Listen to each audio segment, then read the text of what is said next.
Hey, what's up? My name is Gene, and we're in my home. Do you like this angle? I know it's kind of weird, but I wanted to start the intro with this weird angle shot just because it's unique. I've been a photographer now, specifically shooting weddings, for about 7-8 years, and it's been incredibly fun. But in the past 2.5 years, I started to do a lot more commercial work, whether it's interior photography, product, lifestyle, some brand work. And that's what I want to talk about in this video today. Some tips that may be useful for you if you're looking to land your first commercial photography job. And even if you're just transitioning from a genre like weddings or something else and you want to start dabbling in commercial work, hopefully I can share with you guys my experience of how I did it and some tips that may get you there to land your first job.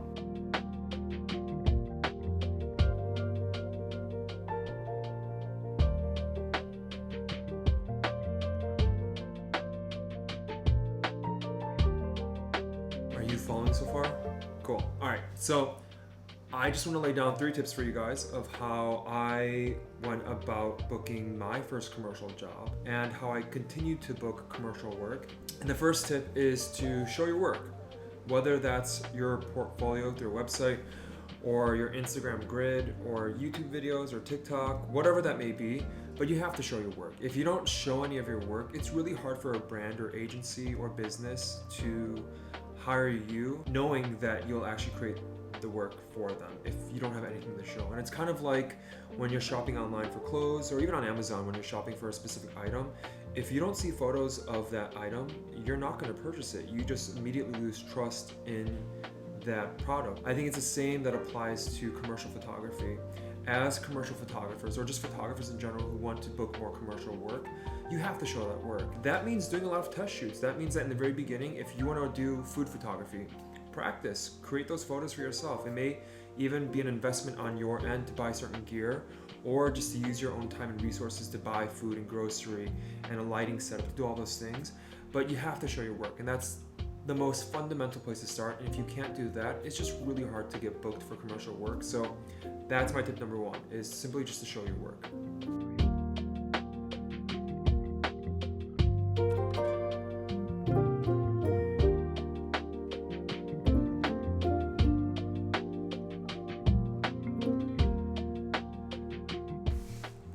Oh my goodness, this is so heavy. Let me show you what I'm carrying. This is definitely not for vlogging. You guys see that? Yeah, it's a big boy. I actually have to go to work. I have to go to the studio because I actually have some shoots to do today. But I will share tip number 2 on the way there.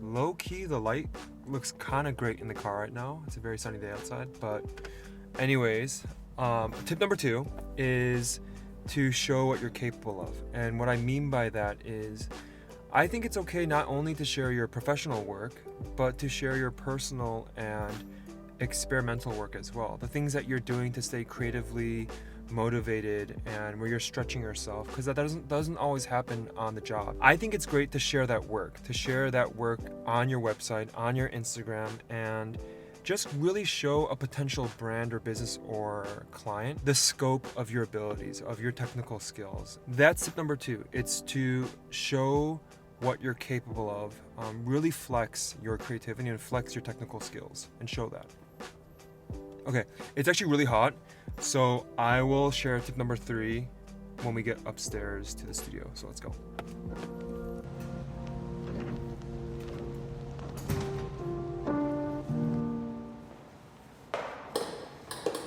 All right, I'm in the studio now, and let's talk about tip number 3. So tip number 3 is to reach out to brands and businesses yourself. And I think that there's this idea that when we create beautiful work, that brands and businesses and clients and companies will reach out to us.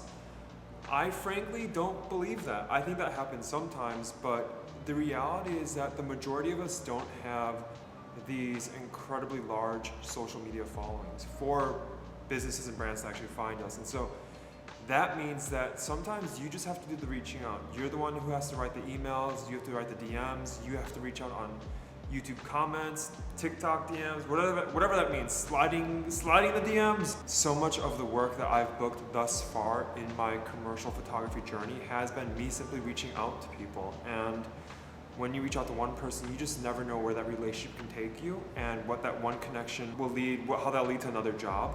But reach out to brands. As you begin to curate a website or a portfolio or an Instagram feed, and as you kind of show and flex your creativity and things that you're capable of doing, in that process, reach out. When you feel like you're in a place where you have enough body of work to show, reach out to that clothing company, or reach out to that local business down your street, or reach out to the Apples and the Googles of the world.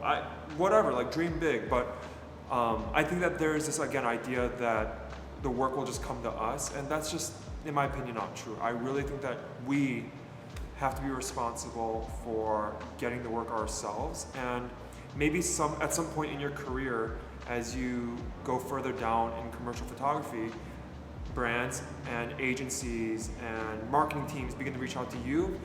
But I think specifically when we talk about landing your first commercial job, I really think that you have to reach out. And some of it can be through referrals. I have done a lot of commercial work through referrals, whether it's personal connections or through other clients. But reach out, and even if 9 out of 10 say no thank you, it only takes that one to say yes, and from there you're ready to go, and now you have a body of work. So those are my 3 tips for how to land your first commercial photography job. Also, I want to give you a bonus tip. A very simple one, but let's sit over there for the bonus tip. Alright, before I get to the bonus tip, I'm not saying that these are the only ways to book your first commercial photography job. There are, I'm sure, a lot of other ways to do it, but this is simply how I've done it. And, a bonus tip on top of all the stuff I've already talked about is just to be a good human being. Just be professional and prompt in your responses, whether it's through emails, even if it's through a DM or a conversation through a Zoom or video call. Just be professional. Make sure you do your research to understand the ethos and the mission behind that brand or business that you want to work with. Just be a good person. And I really think that sometimes that is the deciding factor between whether or not a business wants to work with you or someone else, is if they can feel that connection, not only with your creativity and what you're pitching them, but they can see a good working relationship with you as a photographer. That's my bonus tip. Keep pushing, keep exploring, keep being creative. I will continue to share my journey in my commercial photography work with you guys and share the things I'm learning along the way. And like and subscribe. That'd be awesome. And I will see you guys in the next one. Thanks, bye. My butt hurts. It's flat, it hurts. There's no cushioning, it hurts. Bye.